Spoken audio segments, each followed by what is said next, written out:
Sweden's dietary guidelines are pioneering in many ways. For example, encouraging people to decrease their climate impact by choosing more plant-based foods, which tend to produce greatly fewer greenhouse gas emissions. But I was surprised by this page on the official Swedish National Food Agency website, which translates to cyanogenic glycosides and hydrogen cyanide, encouraging people to stay away from ground flaxseed for fear of cyanide toxicity. As in the ground flax seeds I encourage everyone to eat every day. You can see why this was the first question I got when I spoke in Stockholm. Was the Swedish government onto something? Had I just been duped by big flax-funded researchers who claimed you could eat pounds of ground flax seeds a day without worrying, more than 150 tablespoons a day? First, some background. As many as 1 in 5 plants that we eat produce cyanide. In fact, if you look at the major food crops in the world, more than half are cyanogenic, meaning cyanide-producing. See, unlike toxic elements like lead, mercury, arsenic that can't be broken down into anything, cyanide is an organic molecule, one carbon atom attached to one nitrogen atom. In this state, it can definitely be toxic, but broken down or complex to something else, and it loses its toxicity. And we have an enzyme in our body that does just that, a cyanide detoxifying enzyme. And that's just one of 5 main ways our body can detoxify cyanide.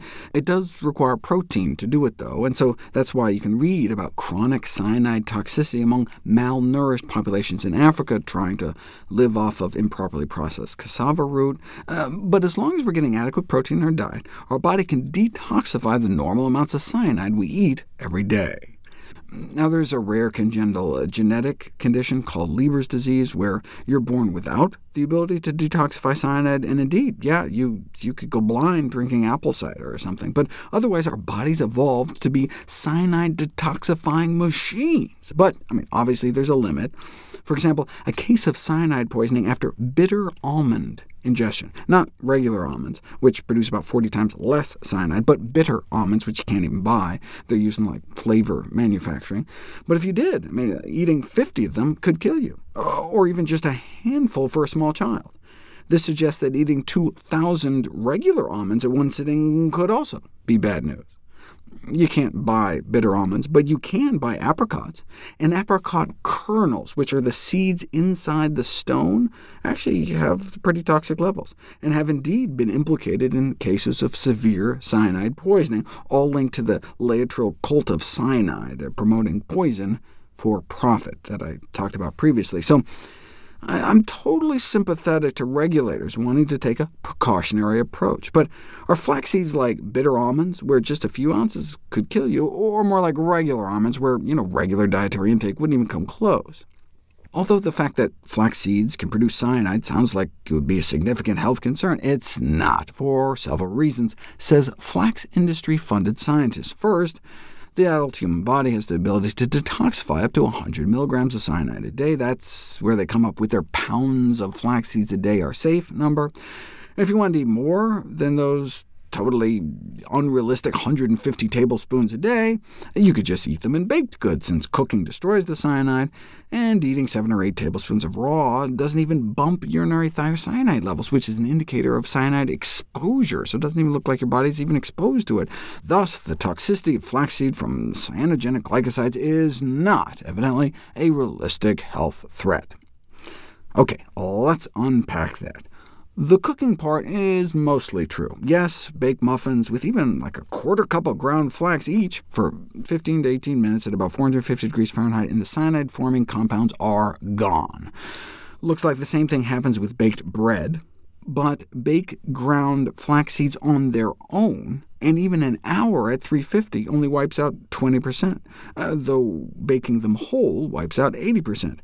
And what, baking in bread or muffins wipes out 100%? How does that make any sense? It's the moisture. It's heat plus water that wipes out the cyanide. Boiling for just 5 minutes can wipe it out, like when making hot cereal or something. And so yes, it's true in most cases that cooking eliminates the cyanide compounds because typically starts out in a batter, as an egg substitute or baking crackers, or the dough starts out moist. And so yes, in those cases the cyanide is gone upon cooking. But you can't just spread ground flax seeds on a baking sheet because they dry out so fast that only a minority of the cyanide is lost. But look, why does it matter if your body doesn't even seem to notice 7 or 8 tablespoons of raw? But that's not true. Urinary thiocyanide excretion doubled at that level, though that's just a sign your body is actively detoxifying it. And if we can detoxify a kilo worth of flax a day, what's the problem? Well, look, even if the adult human body has the ability to detoxify up to 100 milligrams of cyanide a day, first of all, look, kids eat flax too.